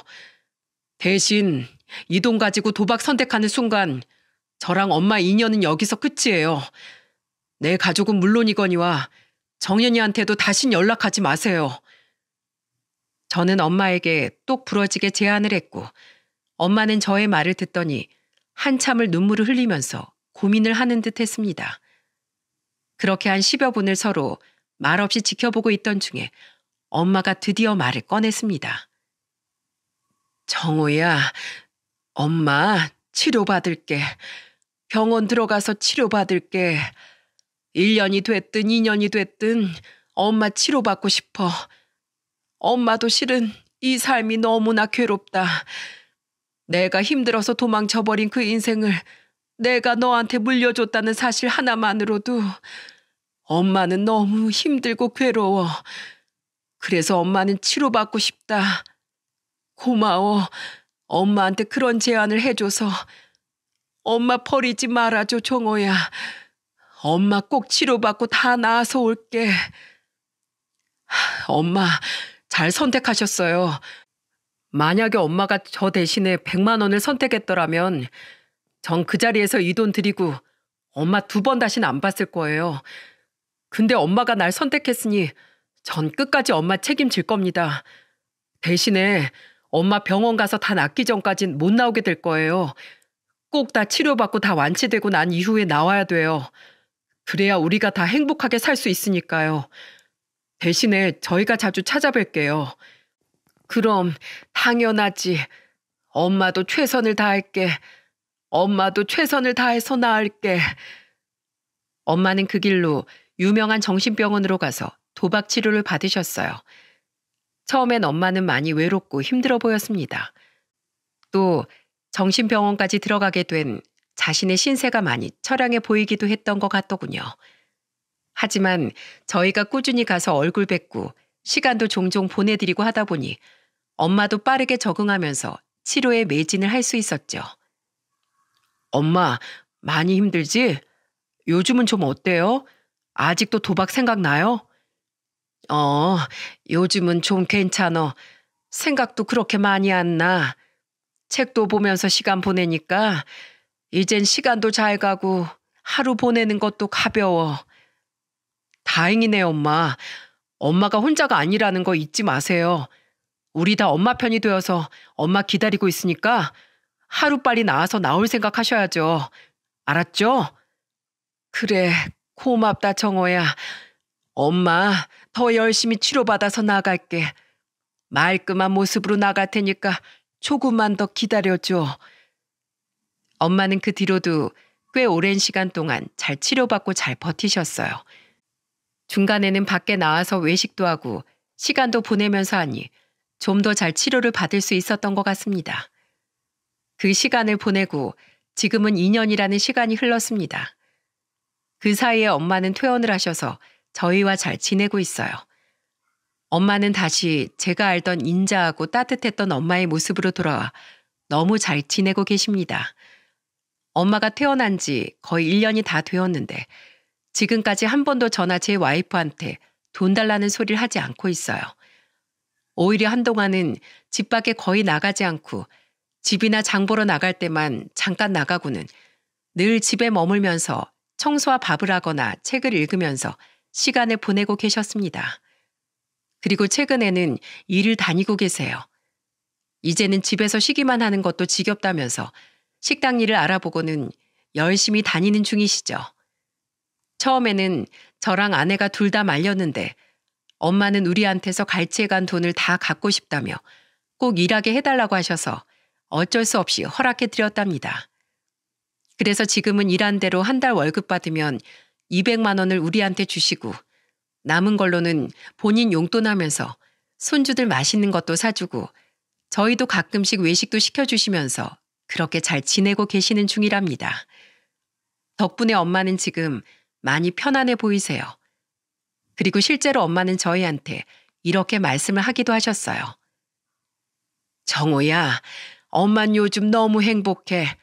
사실 내가 그동안 도박에 빠지면서 얼마나 괴로웠는지 몰라. 근데 그 괴로우면서도 그게 안 끊어지니 더 답답하고 힘들었는데 지금은 엄마 정말 행복하다. 너희가 있어서 얼마나 좋은지 몰라. 이런 엄마를 포기하지 않고 끝까지 받아줘서 고맙다. 우리 며느리한테도 너무 고맙고 내가 진짜 며느리 하나는 정말 잘 둔 것 같아. 아니지, 네가 장가를 잘 간 거지. 어쩜 저렇게 좋은 아이를 만나서 결혼을 했는지 네가 너무 기특하고 대견하다. 그리고 내가 선영이한테 참 고마워.